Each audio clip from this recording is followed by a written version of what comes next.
Hello, everyone, and welcome to This Week in Games 307, where we read and distill all the weekly game industry news and American politics for you so you don't have Ugh. to.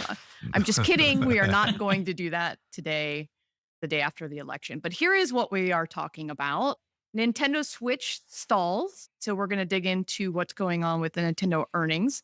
Netflix users only want to chill and not actually interact with anything. Supercell acquires Space Ape to establish Supercell London. That's our words, not their words, but that's what we're going to talk about. Pokemon TCG Pocket Mobile has a strong start. Call of Duty Black Ops 6 is the best launch ever. Well, on player stats. And so Phil has a lot on there. And then Cress has a very, very deep dive on VC funding.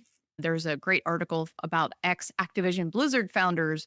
So since we gave all of that conversation to ex-Riot founders last time, now we're going to go a little bit deeper. So, hi, everyone. I'm Jen Donahoe, strategic marketing consultant at Jade Inferno and Beta Hat. And I'm going to mix it up and make each of you introduce yourself. So, Can I do my catchphrase? Can I start with that? What's cooking? What's stewing? What's brewing? Hey, I'm Phil from Game Economist Consulting. You shouldn't give us this space, Jen. This is a mistake. I am Eric Kress, principal of Gossamer Consulting Group. Yo. And I'm Laura Tarento. I'll go with Puzzle Queen, Puzzle Czar, any of those. But I'm a senior director of product at Big Fish Games. You're right. I should not have done that. Okay. Okay. So, Cress, do you want to go first on what we're doing today on November 6th? Yeah. Let's make 2 mistakes this episode already. Trump wins. Moving on. Okay. So actually, what I do want to talk about is anyone watching The Penguin, which has been my escape from all of what's going on in American politics? So The Penguin is the best of The Sopranos meets Matt Reeves' Batman movie and all of the, going after the throne from Game of Thrones. So this has been just such a gem. It's such a good show. I thought it had like a little slow start, kind of establishing a little bit of the context. And then once it picked up, I was like, whoa, this is great. Great cast, too. I think the best thing about it is that you really don't know what the hell to expect. Exactly. Every episode. It's like, I think they keep you guessing, and the actors are amazing. And they really did build the characters really well. But again, I think keeping you guessing in terms of what's going to happen next is kind of a shocker, because this is not what I expected from this thing. I expected something completely different, more like, superhero type show, but it's certainly not. So I just hope they take more of these. So this is I know we don't want to talk transmedia, but if you can take this kind of liberty with an IP and do something unexpected, I think that's kind of the key to success. I mean, Gotham ran for like 6 seasons. It was kind of like mediocre. That hung on pretty tight. You remember the investigation show? Yeah. The investigation show. It ran on Fox. Yeah, I watched that too. Oh, I didn't watch that one. I usually watch all the DC stuff too. It's crazy. But one that's Marvel related, Agatha All Along. So good. It Is it also really? keeps you guessing. Oh, I loved it. I got to watch that. I haven't watched it. It was great. If I could shill to another show, I didn't bring up Agatha All Along because I thought you would all make fun of me, but it is probably the best Disney Plus Marvel show that has aired. I agree with that. Like, so good. Magic keeps you guessing. And if you are a nerd about that stuff, there's all kinds of Easter eggs. I've been watching all of these YouTube videos on like, here's all the Easter eggs in the show to help me in it. Because I'm not a Marvel fan. I know that's weird, but which was helpful. Anyway. And there's a brand angle though. Like they did it during Halloween. Like, please, almighty God, if you're going to do something seasonal, I'm looking at you, Shane Black, Iron Man 3. Like, you can't do a Christmas movie in the summer. Like, align it with the season. That's why Agatha was also like really great to watch. I was immersed. Yes, they did a 2-episode finale on Halloween. Perfect. If I recall, from last week. Chef's kiss. Oh, so good. So good. All right, so let's get to shilling. So Slush is coming up, which is the VC Fest that goes on in Helsinki. So Mishka is doing a supper club on the Monday, the 18th. It is invite only, very limited space, which is why he wants me to announce it publicly on a podcast. So founders, execs, investors, and product folks, marketing leaders, DM Mishka either in the Slack or go to him on LinkedIn, Mikhail Katkoff. and ask for an invite, and he will see if he can get you into that. Another shill is I did a podcast on creator programs and how they're different from traditional influencer programs. And I had a great creator, a game dev, and a platform expert to share a bunch of their learnings on working on Supercell's creator program and also a creator program that was inside of Bloons TD6. And so this was Ninja Kiwi is the dev, and after they implemented the creator codes, they had a 40% lift in first-time purchases, and players who engage with the creator codes often play the game more than twice as long as average players with increased session counts and spending. So thanks to Scott Walker from Ninja Kiwi for coming on, sharing some stats and just the general of like, how do you actually use creators inside of the game? So it was a very cool implementation for mobile games, and Phil sighs at me and I just like, we need better causal inference. I'm calling bullshit. I'm calling total bullshit on this one, dude. I couldn't even get through what you were saying. What are we talking about? It's like, you put a creator code in. So there are creators, the influencers that live outside of your game. Because there's an SDK inside of your game, when a player comes in, they put in this code.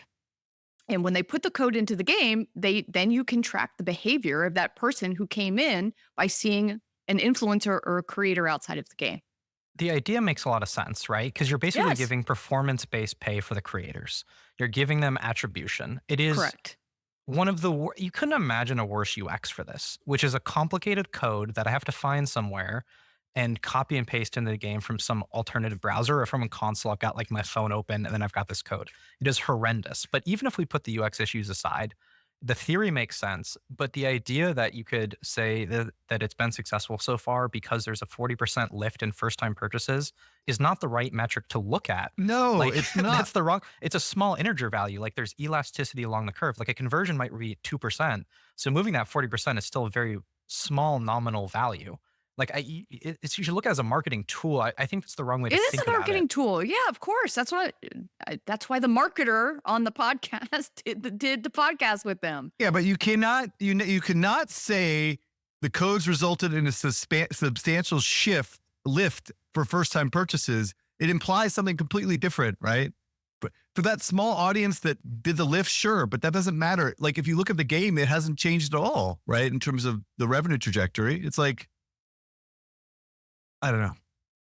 And then the other point you made was that like players with creator codes, players who enter creator codes play the game twice as long as average as other players. But like that just says they're purchasing, right? Because usually use a creator code when you're purchasing something. So people who are customers just end up playing the game more. So I don't know if this is the right causal inference. This is the right evidence, I think, to make a conclusion about this. That doesn't mean there's no effect, just to be clear. I'm not necessarily arguing it. I just think this is the wrong way to look at success for something like this. I would love to defend it and take more time to do that, but we do need to move on. I will say that the idea that you can now have an attribution method for creators that incentivizes them to promote your game where they get a cut of the revenue, the game is seeing KPIs that are moving from these players that are behaving better, is better than a shitty UA ad that doesn't actually do anything anymore. And we have no insight into those things. And the ability to make sure that your audience is like actually helping to promote your game and doing it in a positive way, and you can have metrics that show some success to that, is better than what? Like doing, you yell at me for brand advertising all of the time. No. If he had said, if one of the bullets was the ROI for this X amount of spend is X, right? That would have made more sense, right? That means that it is a valid channel to promote the game, right? But that's not what he said. All these metrics are not as meaningful from that perspective. All right. Well, I will go back and get better metrics. Okay. All right. So a minor correction. It's actually not really a correction. It's an addition. So a few weeks back, we talked about Playtika and their acquisition of Superplay. And so we mentioned that we thought Playtika wanted to buy Dice Dreams, which was actually the precursor to what Monopoly Go ended up doing. But I was reminded that they also have a game called Domino Dreams, and that's actually growing faster than Dice Dreams right now. And so that might have been another reason for Playtika to buy them. And then, Superplay is actually making new games. And so that's, maybe Playtika's like, well, they seem to be doing something great. So let's buy them and they can be our source of new games. So right now we're looking at monthly downloads and revenue share. The title that's mentioned, Domino Dreams, is still 5 to 7% of monthly revenue. So it's still relatively small as a share of the portfolio. It is growing, that is fair to say, but the growth seems to have slowed down, at least since summer of this year. It's on a long run decline. So still, it was growing faster at larger parts of the year, but it starts to slow down a little bit. I'd have a couple questions about why it slowed down, what's happened since summer. And I think the last thing to take a look at is what's happened if we index this from the beginning of the year, how things have grown cumulatively. And when you look at the download side, Domino Dreams hasn't increased as much on the download size as Dice Dreams, despite being at a much smaller scale. However, when it comes to revenue, it's exploded. Like, it's launched relatively recently. But I would still just have some more questions about some strange growth things. Is it still growing at the rate we think it's growing? Has growth slowed down? What's happening on the CPI side? I think you're trying to figure out where the ceiling is for this game. That's be the first question I'm asking if I'm including this in the acquisition price. Yeah, I got nothing on this. I mean, I think the pushback was the fact that the valuation was super rich for the company, particularly the earnout. And I guess his contention is that there's other things that are happening, which include Domino Dreams, as well as other games that are in the pipeline. They'll help justify these crazy earnout targets. Okay. Yeah. So no, I think it's just, it's not that one thing. And I was like, okay. Yeah. I didn't know there were other things. By the way, it's great to get feedback though. Please keep it coming. Yes. We need to be kept check. And when I do this VC thing, I'm sure there are going to be people coming out of the woodwork. So yeah, I think that's what is most helpful for us is, I always say that we're not journalists. Like, we don't go out there and investigate everything to the fullest extent before we talk about it. So it's nice to have folks giving us some feedback and giving us broader context. So on Nintendo, they had a rough earnings report. Revenue fell 17% year on year. Net profit fell 69% versus the same time last year. There's no Switch 2 announcement. So a couple weeks ago, I said that there was a Brazilian journalist leaker guy who was like, oh, they're going to announce the Switch 2 to get ahead of earnings. Well, they didn't do that. They're staying on their whole path of, we'll announce the Switch 2 by the end of March, which is the end of their fiscal. Now people are saying they're not going to announce anything because, with the Switch struggling so much on year 7, that it's going to hurt sales if they do announce the next thing is coming. And it's also tough for them to comp last year with the great Zelda that they had in the Mario movie. So that is the sad state for Switch. And there was a really cool image, if you're watching on Spotify or YouTube, that just kind of summarized all of their announcements onto one slide. Laura? I was just saying, everyone's going to wait for the Switch 2. To me, this kind of makes sense. And what was it? Yeah, Mario movie did really well. Tears of the Kingdom did well. I think I went through the last couple quarters to see what games had been released. Echoes of Wisdom was good. I think it was really well received. It's a short game. It's a easy game. It's nowhere near the scale or I don't think it would hit the expectations that like a Tears of the Kingdom or Breath of the Wild or any future iteration of that franchise would have. It's a blip. I think it'll get better once they finally get the new Switch out, and they just need to get faster at releasing games, like big games. Yeah. Well, today the stock was up 6%, partially because of Trump, but also because of the company announced that the console is going to be backwards compatible, which is still an outstanding issue with people in general. Like, they still think that this could be a new platform, which it will not be. It'll just be another Switch, which we've been talking about forever. So I think that actually has gotten people more excited. So anything they lost, the press release for the quarter, they gained back because he said that it was very backwards compatible. Mm. But we've known that. When we covered the Switch 2 leaked, when they talked about it, we've known it was backwards compatible. No, it's really kind of shocking as to what we think we know and what Wall Street knows, right? What Wall Street's estimates are, they're morons. They don't know anything about gaming, right? So they they make these assumptions. So this is a big shock and surprise to a group of investors. And I think the Japanese analysts are even worse than the US analysts from that perspective. So that's part of the thesis here, is that people really misunderstand exactly what this next Switch is going to be. It's just basically going to be the iPhone model. It's just a bit too late. But I think the upgrade path is going to be relatively brisk, and then the content's going to be there at launch. So I'm still relatively very bullish on Nintendo. Yeah, I think that, I've said this before, is the families, the moms don't know anything about the next Switch coming. Every time I'm at Target or I'm at the store, and because I'm still a nerd and I walk the video game aisles because it's fun to be nostalgic and look at like packages on a shelf like the old days.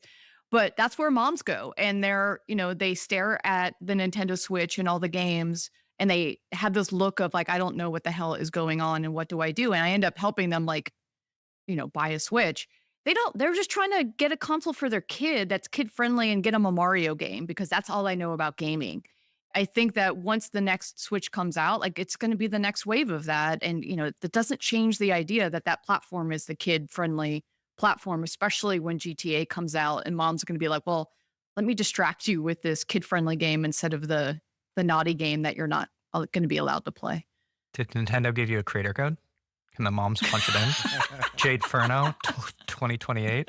Jade Inferno, at least say my name Jade right. Furno sounds funnier. I wish I got a referral for them. Get a chunk of that pie. Yeah, no. All right. So let's go on to someone who's probably not giving me any sort of referral fee, which is Netflix. Disreferral fee. Yeah, we can't seem to go a week without having them in the news, and we got a 2-for-1 this week. So the first one is, I'll just do it quick because it wasn't really games, but it was this idea of they're shutting off all of their interactive titles. So if you remember, there was a Black Mirror Bandersnatch, which was kind of like choose your own adventure in video format. And, and my point is, it's Netflix and chill for a reason. So clearly we're all too lazy to interact with our videos. We just want to put it on and sit there and like do nothing. So there's no hybrid in this space. So they're shutting that piece of it down. But the bigger news is that we finally know what Mike Verdu is up to. So Mike was the former head of Netflix Games. So he announced that he is the VP of Gen AI for games at Netflix. So let me try to distill his LinkedIn post, which had lots of words and was seemingly written by AI, but I'll just say this. He aims to revolutionize game development and player experiences using generative AI technology, right? He is focusing on a creator-first approach, placing creative talent at the center while using AI as a catalyst to accelerate development and unlock novel game experiences. He's excited about the transformative potential of generative AI in gaming, likening this moment to the innovative surge of the 90s, and is eager to lead this new initiative. Cress, this is your favorite topic. I don't think I can say anything better than you could. Would you like to shit on this first? Honestly, I was going to let this all go, right? But unfortunately, he called us out, I think, as uninformed media in his post regarding my predictions of the demise of Netflix gaming. So I'll admit that I was not 100% accurate on those predictions, but they're not shutting down, clearly. But what I did get right is that the fact that they were bringing Nintendo IP to a competing platform was a sign that Netflix had lost faith in the gaming group, and that changes needed to be made, planned or unplanned, as he would suggest that they were all planned. All these changes were planned, evidently, according to his post. But I don't think shutting down a 30% AAA studio was planned. I don't think the change in leadership was necessarily planned. And removing this interactive stories, maybe, because these things have been long in the tooth for a while. But I think this new leader basically has 3 years to figure this shit out and to make it useful and profitable for them, increase retention and engagement, et cetera, or they will get shut down in 3 years. That's my prediction. This gobbledygook that he wrote about what he's doing next, it doesn't even make any sense, right? Be specific. What the fuck are you doing? Yeah. The problem is I really like Mike. I think Mike's a great guy. I just don't like, this is just not very genuine in terms of what they're producing here. So we'll see what happens. Well, everyone's got this. Remember when everyone had the Web3 czar at their company? Yeah. Now it's the Gen AI czar. Yeah, exactly. And so, you made fun of the EA initiative last time. I think all the different companies have something like this. And Listen, I think there is a place for efficiency and all of those different things, but I think the word salad of how this is going to be creator first, and it's a way of placating the internal people who are afraid of losing their jobs. It's a way of placating players who think they're going to get generic, shovelware thrown at them. Like, this is just an efficiency play, in my humble opinion. That isn't that sexy. Are you anointing Mr. Mike Perdue as the AI gaming czar? Is that what you're doing, Jen?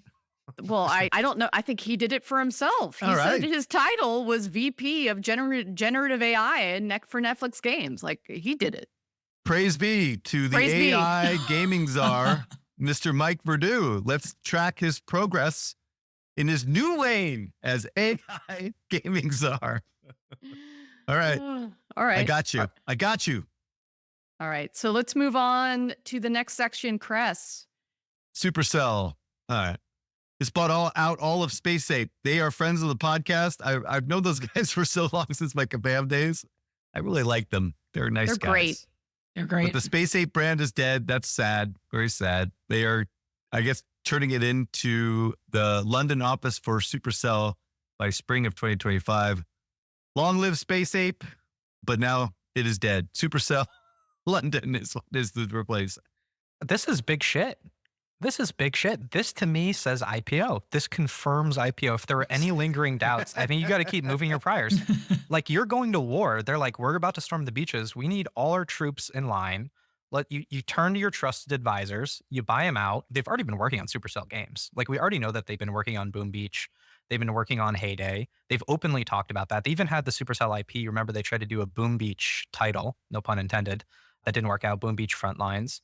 I think this is a total culture fit. They know it. They've worked together. I don't know how else you can look at this. This is Supercell expanding. I think Supercell London is big fucking news too. I mean, this is the first time they're opening another HQ location. They've had North America, which was user acquisition, and they've had a North American studio that is remote and very interesting to see what they've been up to. Hold on a minute. You're being sarcastic, I hope. Dude, they opened up a San Francisco office. It is the most amazing office in the city, and now they're shutting it the fuck down, right? They're shutting down the SF one? No. Yeah, that's what I've been told. Yeah, it's getting shut down. Oh, okay. Dude, their empire is far from expanding. Anyway, whatever. The other thing to keep in mind is that I really think it's about the labor here. This is an Alka hire. So we've been looking at Chrome Valley Customs, which you pulled, Laura. It's not been great. It's on a declining run rate. I mean, it was at 50 million run rate at one time, and it's kind of down to a $20 million a year game.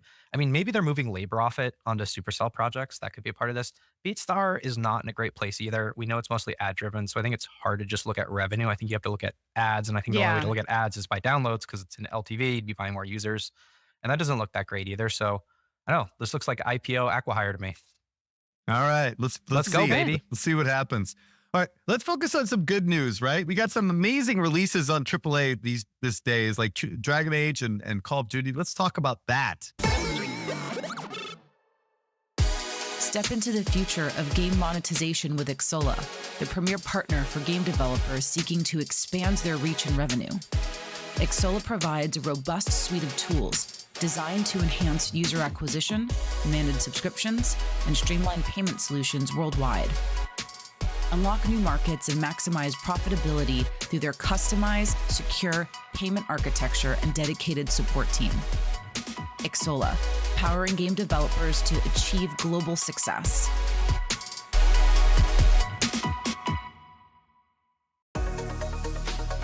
This podcast is brought to you by AppsFlyer. In today's digital world, understanding your app's journey from discovery to download is more than just insightful, it's essential. Enter AppsFlyer, the leader in mobile attribution and marketing analytics that allows you to measure the full potential of your marketing efforts, making every ad dollar work smarter. With AppsFlyer, that's your new reality. Dive deep into data-driven insights that reveal exactly where your users come from and how they'll interact with your app. AppsFlyer, where your app's potential meets performance. Shall we? The new Dragon Age is called. Eric, you know what? Eric, take this one away. You're the Dragon Age fan here. We're looking at the Metacritic scores. It came in at 83, the most recent title, which is about the series average. Oh, that's crazy. I didn't know that. Anyway, I think what's great about this Dragon Age game is it's kind of true to their form in terms of how they do things, but they modernized the battle system, right? So it's more of an action game, which is, I think, more contemporary and more in line with how people are playing these type of games these days with Elden Ring and others. So in a sense, they've kind of kept what make Dragon Age and BioWare unique, but then also tried to modernize it a bit. The game is absolutely visually stunning. I think the one criticism they get is they didn't go too far enough with the battle system. But I mean, I think this is actually a really good thing for BioWare that could keep them alive, because if this thing really kind of bombed, then it might likely, that studio would have been shut down. So I think the game is great, and I think they did a good job. So I'm excited to see how well it does. It looks like it's tracking reasonably well. What do you think on that side, since you kind of looked at this, Mr. Black? So right now we're looking at cumulative estimates units sold from partners at VG Insights. So again, we're just looking at Steam data. There's a lot that gets invited into this. For example, like when did they launch on Steam? It was on the EA program for a long time. And then you also got to remember there are Steam effects too, that the Steam platform has just grown over time. But as far as I can tell, it looks like it's off to the strongest start of the franchise. Even when you just look at cumulative units sold, it looks like it's already around 400,000, probably will approach 600,000 by next week. And that is good enough for third in the franchise right now. I think the other point, well, in terms of revenue, by the way, it's number one in terms of revenue, just because the price is much higher and they have special editions. So it's already off to the strongest revenue start cumulatively of all the games, even if you add up all the prior sales that they've had on Steam, because they've just sold at lower prices. But I think the other point to make here is that when you make these single player games, particularly ones that have some decent engagement tail, even if they don't have a lot of DLC content, but had a really long tail, you can maintain price. You can keep a really strong price wall. You don't have to discount down to like $5 or even less dollars. And you can stack up cumulative units sold over time. Like these single player games can give you dividends. Like don't ignore your box strategy. And even just putting a skeleton crew on a game like this can be ROI positive. Like you can keep moving these cumulative numbers up and up and up with even just small updates. I think it's pretty impressive to see this moving even after 10 years was Dragon Age Origins, and it continues to sell units. First of all, I've been playing this game, like I think I played like 8 or 9 hours. It is a very good game, but they did announce that they're not doing any DLC for this. This is it. So I think that could be a little bit disappointing but then again, I don't think DLC is a really good model, generally speaking, unless you pre-buy it as Bill Black has said a million times. But anyway, but they're focusing on more now. Their studios on Mass Effect. That's what they kind of said. So, but I think it's a great result for EA. Will provide them some upside this year. The stock's actually at an all-time high. Again, partially because of Trump, but also because of fundamentals. So, all right, moving on. Call of Duty. COD, man, this one crushed it. Yeah, Black Ops 6 was the biggest Call of Duty 3-day opening weekend ever in terms of total players, total hours played, and total matches. Unit sales on PlayStation and Steam were also up 60% year over year. And it also was a record for day one Game Pass subscriber ads. Of course, we didn't disclose that number because that would be embarrassing. So we'll just leave that ambiguous, says the CEO of Microsoft. The other thing to keep in mind is when you look at the max daily concurrent players on Steam, in its second weekend, it actually had a higher PSU than its first one, which is sometimes rare to see. They're stacking DAU a bit. The other thing, again, just to keep in mind is that this is the Call of Duty app. So this includes Warzone, which is free to play. Remember, they put everything under this single package SKU. So that could be getting mixed in here. You could be looking at reactivations or uplifts from content updates in Warzone. The other thing that I thought was interesting to point out is the share of players that were in China. And again, I think it's hard to know what this really means because we don't have it as a time series. For instance, we could be mixing in Warzone players from, like 2022 into this, but China was still 22% of Call of Duty players on HD. And with the increased amount of Chinese users, I'm curious to see how the franchise will do in China. I don't know if you have any predictions for that, Eric. Is there anything here? I think it's all good news for Call of Duty this year. But I want everyone to keep in mind, because there was some posts about like, this is like the turnaround story from Microsoft. It is not, right? It is not at all. Last year's Call of Duty, independent of this whole Microsoft thing, was a terrible like launch for Call of Duty, right? So it was like, it had a really rough year last year. This is the hero SKU, which I've said a million times on the podcast. Black Ops is the big SKU. So this should, in theory, be the best performing game. Next year, we will be talking about a game that's down 20 to 30%, right? So anyway, but this is really, really good news for Call of Duty, right? And it's good news gaming ecosystem on consoles in general. but it's not necessarily good news for Microsoft because they've cannibalized the shit out of themselves by providing it free to subscribers. So anyway, the game is amazing. The tech has gotten so much better. They really consolidated a lot of things with the tech on the tech side. It's a really smooth launch for how big it is. No complaints there, really. Some initial issues with the Xbox app. But yeah, really, really good news for the industry overall that this game is crushing it. So, yeah.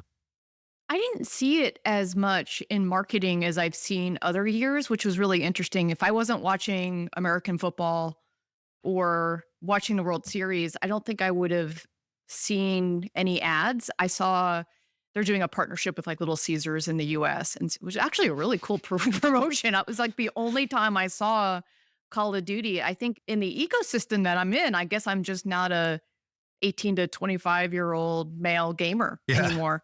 Yeah, no offense, Jen. I don't think you're the target demographic for Call of Duty, right? 45 plus women. No. I know. Ironically, though, like all of my behavior online is as if I'm an 18-year-old boy, which is pretty funny that I didn't actually get it because of all my interests. See above Penguin and Arcane and all these other things. But no, I didn't see any ads. My instinct on this is that they're getting smarter and smarter about how they spend money, and they're not wasting it on bullshit like a fucking, Super Bowl ad or something. So perhaps they are getting more targeted and getting smarter about how they're spending their dollars and not wasting it on, wasted on Little Caesars and COD points for Little Caesar pizzas. Real targeted shit. There's room in the world for those types of mass market programs that have those kinds of collaborations. And then there's a role in performance marketing, to your point. You do have to kind of hit different levels of things. And sports marketing, I think, is the last place where you can do more awareness-driven marketing, because that's the last, kind of live event tracking that you can do. Anyway, all right. So moving on to another game that seems to be doing well that I think I shit on this was Pokemon TCG Mobile. You really shit on this? So, well, I shit on it when it was announced, I don't know, a few weeks ago. I made fun of it because it looks like a mobile game from, 10 or 15 years ago. Right. Yeah, just the look of it, like the ads, everything about it looks so dated to me. And that, it looked like at the time that we saw it a month or wherever that was ago, it just looked like you were opening card packs and there wasn't actually like gameplay involved. Apparently, actually, there is gameplay involved. So here are quick stats on the game. So it came out last week. And so only in about 6 days, it's at 7 million downloads, 20 million in IAP revenue, according to Sensor Tower.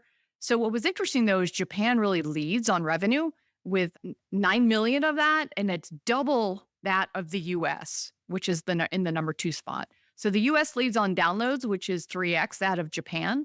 So, Cress, in my honor of you, I looked at RPD, revenue per download.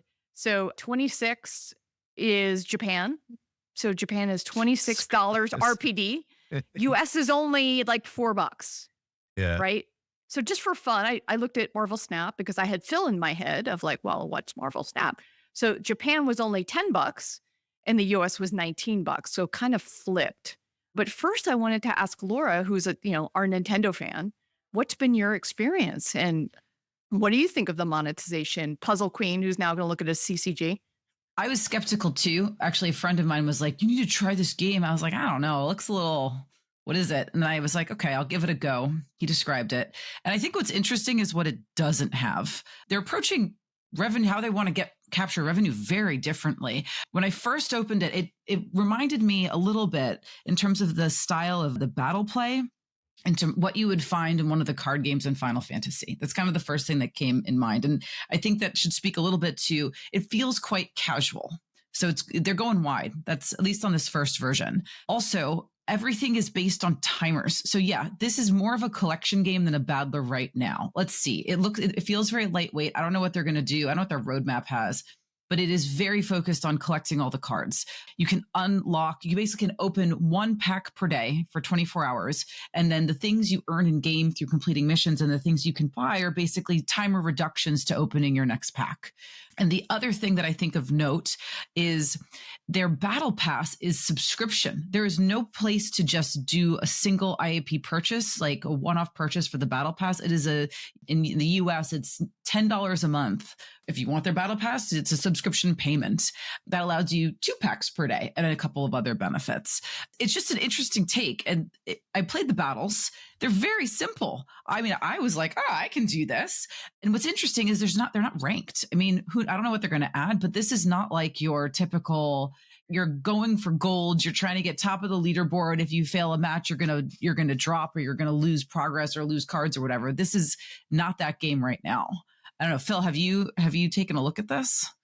I have, and I think this game is a huge mistake. I think it's just an absolute huge mistake. Like we talked about it a couple of twigs ago, but there was another version of this game on the App Store that's been around forever, and they literally don't have IEP in the game.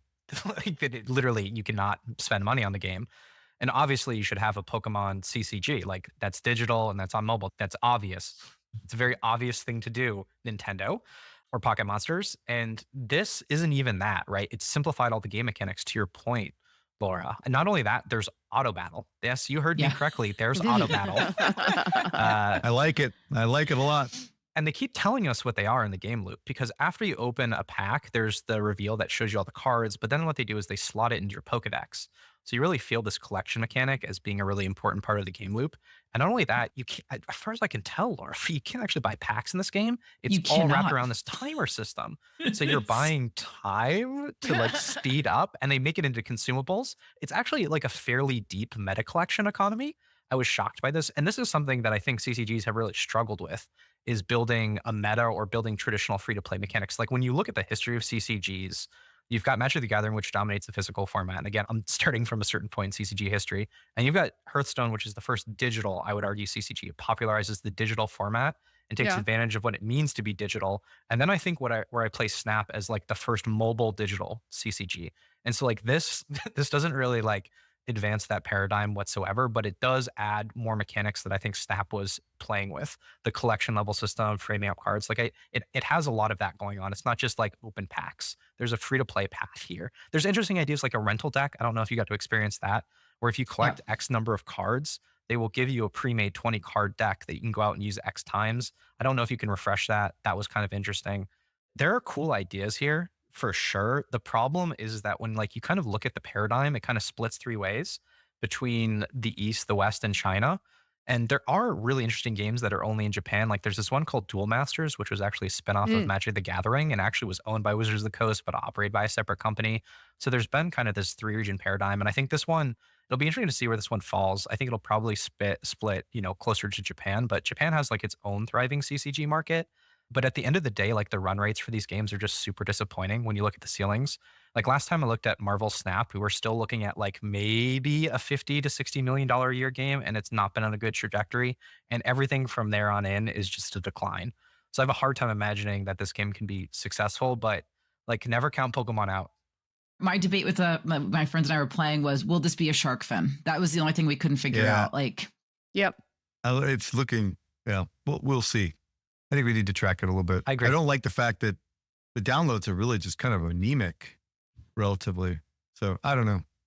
It's interesting. Yeah, no, it looked like a lot of Japanese excitement. The UA ads are especially from a creative standpoint. I was looking at them. I'm like, ooh, who are you going after? Because the color, it looks very female.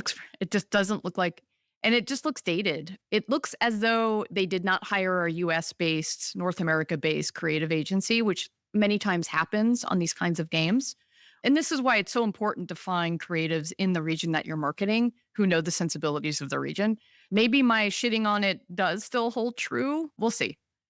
All right, so let's get to our big topic. Crest, do you want to summarize it and go into it? Do you want me to summarize it for you? What would you like? Why don't you help summarize it so that people don't get tired of my voice? Okay.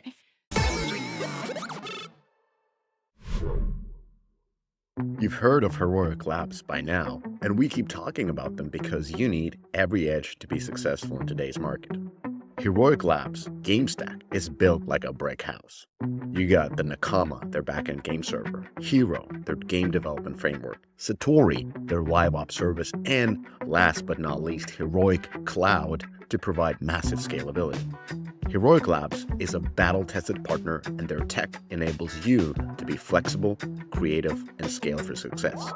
Focus on your game, avoid tech risks, grow your product with scalable live ops, and save a big chunk of cheese, all with Heroic Labs.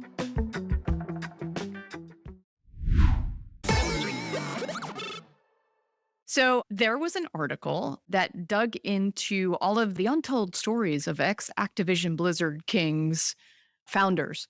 And so a few months ago, there was another article that talked about how for Riot, ex-Riot developers, a lot of VC money has gone into those founders, and there hasn't actually been a lot coming out of it. And so this was, in a sense, a take now looking at Activision and Blizzard founders. So here's a bit of a summary just on an investment success.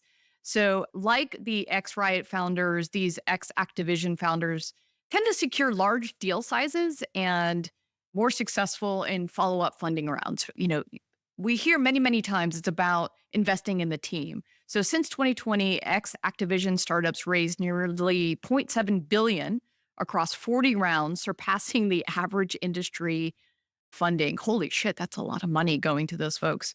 So peak investment years, funding activity peaked in 2021, is obviously driven a lot by blockchain and high investment profiles like Mythical Games, getting $225 million. After 2022, the average investment size declined, obviously as the economy tanked.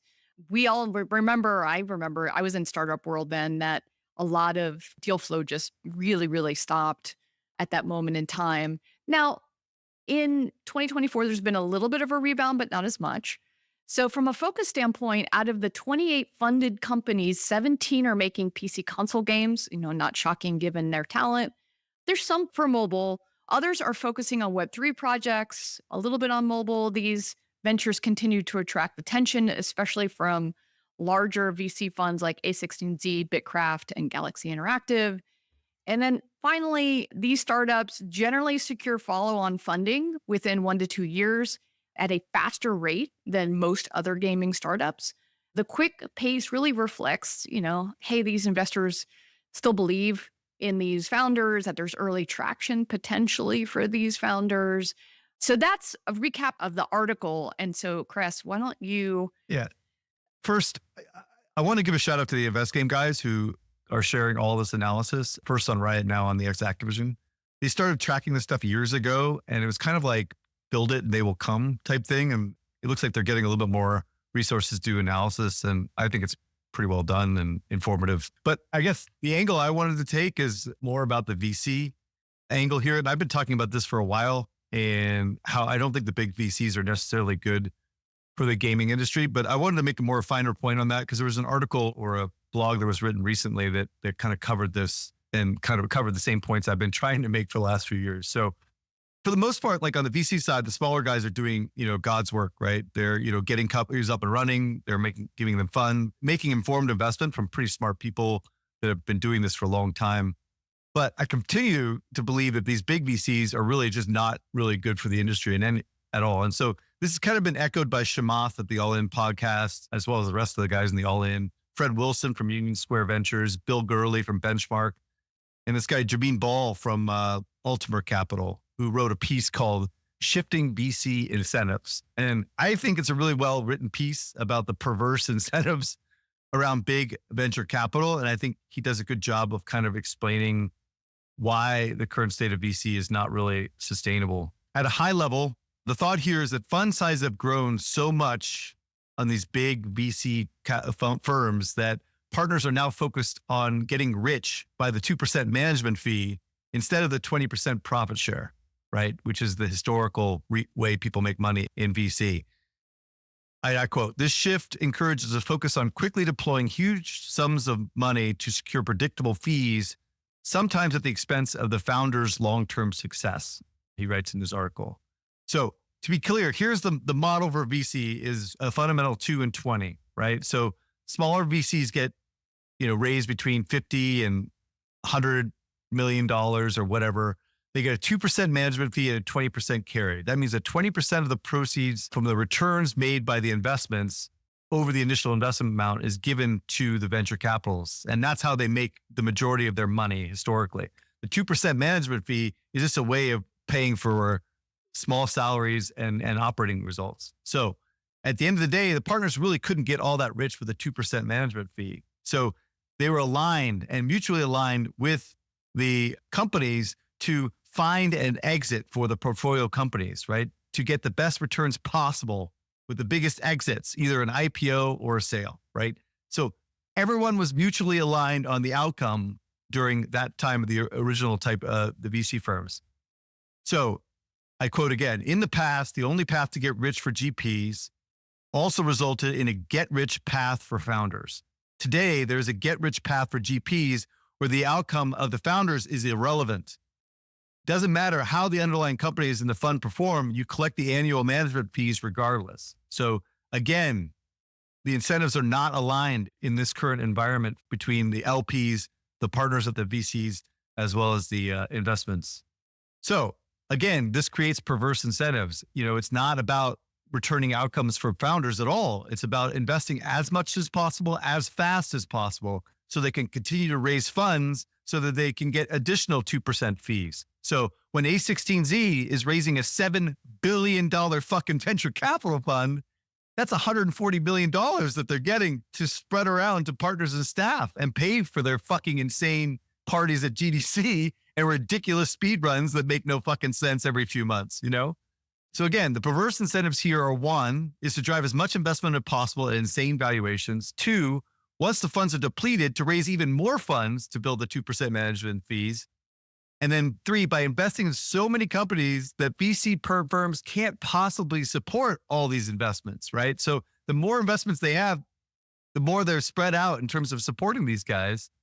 And number four, by the time anyone gives a shit, 10 to 15 years from now, these VC principals are going to be driving their Bugattis in some fucking villa in the south of France, right? They don't give a shit, right? They've already made their money because the 2% fee is what's paying their salaries, right? And they're huge salaries. Did you just describe a Ponzi scheme? Exactly. Like, seriously, I feel like I'm watching the Bernie Madoff Netflix special as you describe this. So, Eddie, another thing that makes this a quick nuance that makes it even worse from an exit perspective, from an M&A or IPO, is that providing such large investments at later stages, it does not incentivize the company actually to get ready to get public because all their funding needs are solved by venture capital. And also increases their valuation, putting acquisitions off the table. They become unacquirable to some degree at these levels. So why does this matter for gaming? Because this is what's happening across the board. And I don't want to pick on Second Dinner because I love those guys, but this was listed as the biggest success in investments in the article, right? Which, because they raised $100 million from Griffin, right? This is not success in venture capital, or at least it shouldn't be. It's about exits. It's about IPO and acquisition. It's not about raising the most amount of money, right? Raising a high valuation is not the end game for these companies. So, and then the other investment success that they're talking about in this article is like Action Face, which sold for $10 million. Ectra was $21.1 million. These are not successes. Firewalk was like kind of an acqui-hire by Sony, and now it's shut down after Concord. Snowprint was acquired by Stillfront, and we know how that ended up. The stock is down like 95% from its high. These are not successes. These are not exits. There have been no successful exits in any of these investments that I could find anyway. So again, I think these big VCs have kind of lost their way, and I would be very hesitant as a founder to take money from these guys. They don't share common incentives with the founding teams at all. I would work with smaller funds that are hungry and aligned with your success and that can add value to either the strategy of what games to make or to how you develop the development process or finding new people or whatever. And then find a strategic publishing partner that can help bring your game to market, right? Like more of a traditional model. So anyway, I thought the article was really interesting. I think it's worth a read just so you kind of understand kind of like how things have changed over the years. But any other thoughts from the Peanut Gallery? Well, I just want to know if I should schedule a podcast cage match with you and Moritz on the right VC philosophy for games. But seriously, so Are you saying that there's no path for VC for in-game content? And this is probably more on the content side, right? Like this isn't necessarily like distribution or tech, or are these amounts just too crazy? So I don't disagree that there's a model for success in the VC world, that the model seems to require these really high multiples to do payback. But where do people go when they want to try out a new idea and they want to try something new?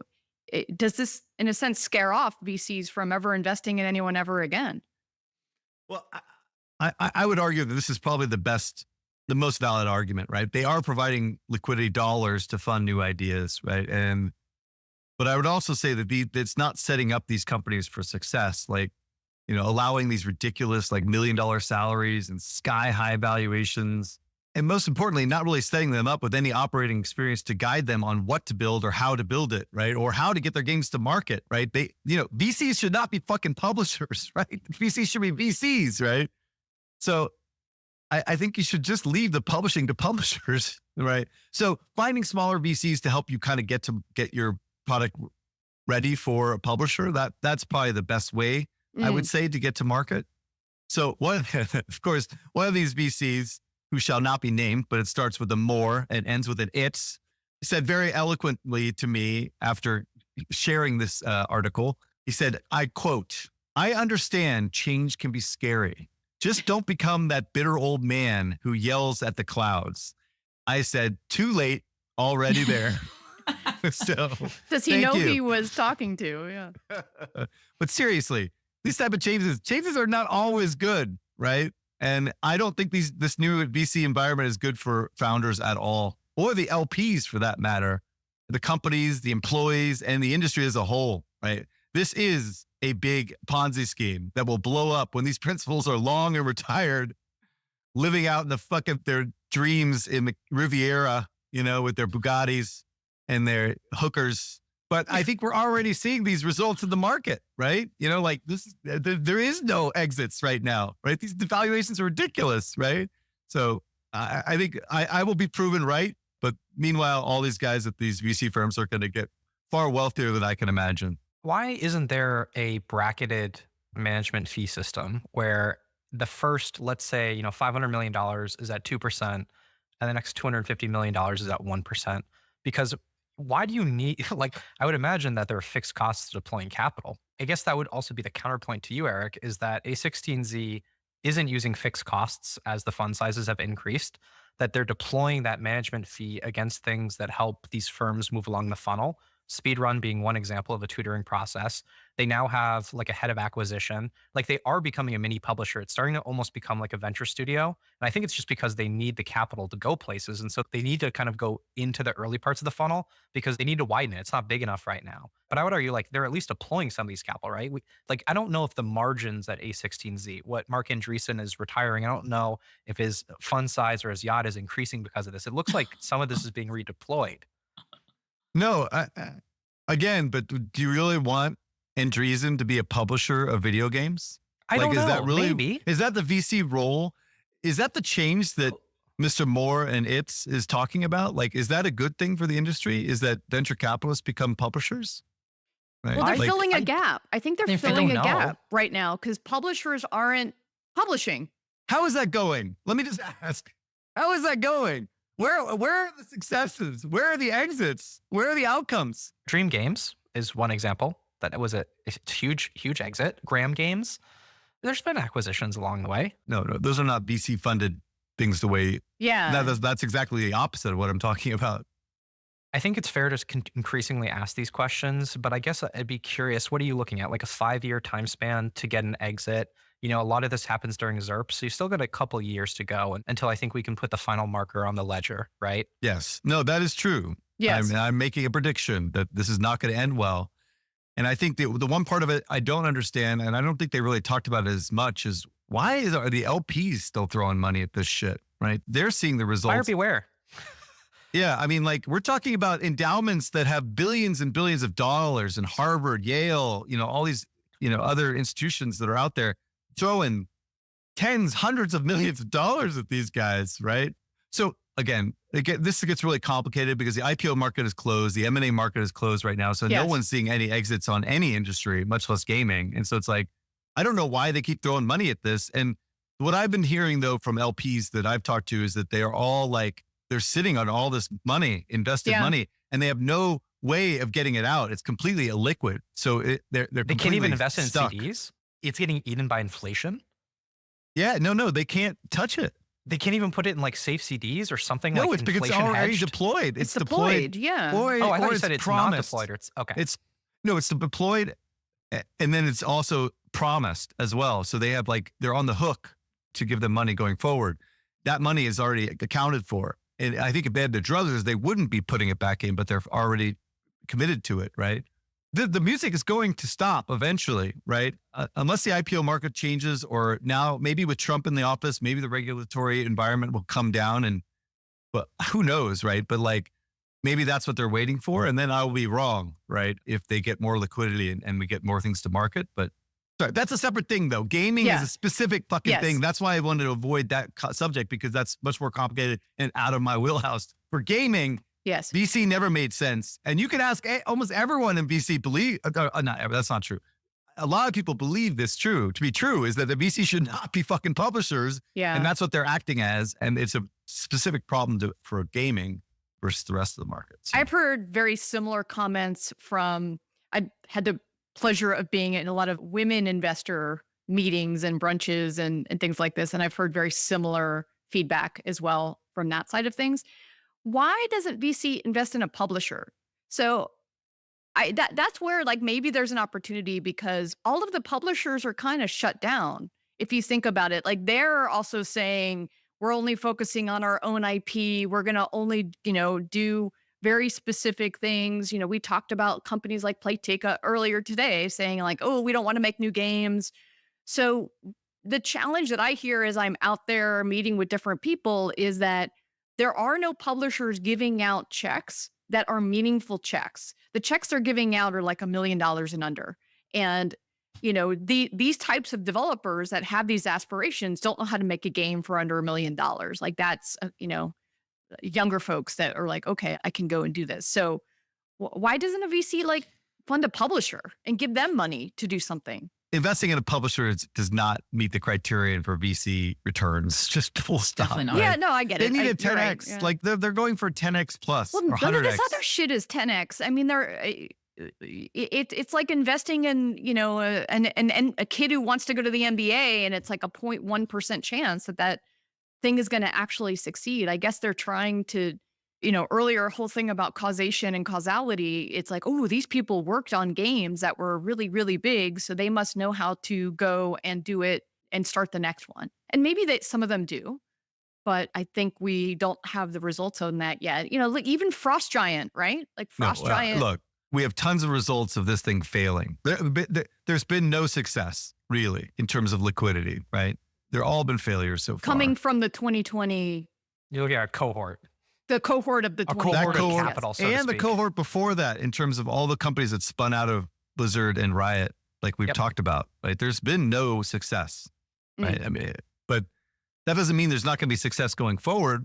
It's always a potential, right? But it just doesn't, the model doesn't work in this environment. And again, back to the original point of this whole thing is that they are getting paid on deployment. They're not getting paid on returns. And so if you think about it, with that incentive, they should just be investing in anything they can, because then they can raise more money, right? And so this is the problem, right? This is the fundamental problem. Yeah. And I've heard from some of these bigger VCs is that they all know this. So they know where their money is coming from, right? And I don't think they care as much on whether they actually get returns. That's what's scary, right?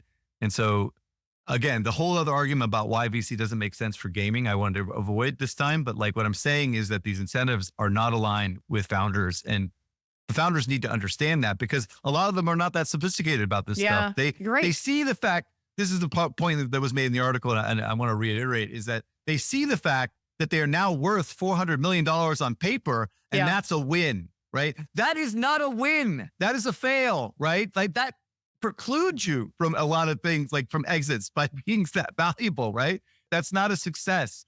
$100 million for second dinner investment, not a success. That it could be the opposite of success, depending on how things go, because you're going to be at a huge valuation that you may never actually live up to, right? If they had sold for $400 million after their first round, correct. That is a success, right? That is a fucking huge success. But being invested in it from Griffin, right? Like, no, like that's the problem. And so he writes about that in the article as well. So this is a great public service message to all the founders out there who are kind of staring at that shiny valuation number. And I think your lesson is really important, which is those aren't the droids you're looking for.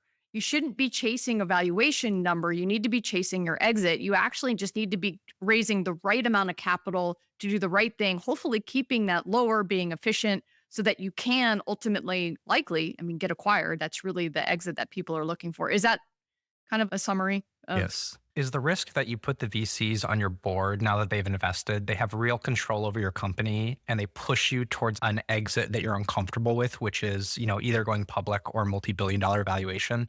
You can't choose the one you want, or you get pressured into exiting and maybe you don't want to do that at all. But if the incentive is in the deployment, at that point, they don't care, right? Exactly.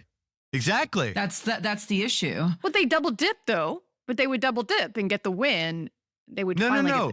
I didn't explain this well at all. I was trying to do with as best job I can. No, they're on the board. They don't give a fuck if they get liquidity. So what's the downside for founders? The downside for founders to take the check is it's not high, right? They aren't going to push you to do. In fact, they're not even going to be involved. That sounds awesome as a founder. Like, just give me the check. Yes and no. No, because they make the most money if they exit, if they get sold, right? And not to mention the LPs, which are going to be just stuck with nothing, right? They get no liquidity on the LP side.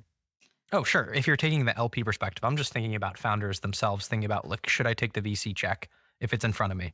Well, I think they are, but I don't think that's a good thing for the long-term viability of the company itself. Like, you're just going to be the walking wounded, right? You're going to be, I think there's like 30 or I can't remember the number. There's a huge number of unicorns out there that are just the walking wounded. They're the walking dead. They have no way of exiting because they were funded at such high levels that it's impossible to get sold and impossible to go public because they're just not ready for it, right?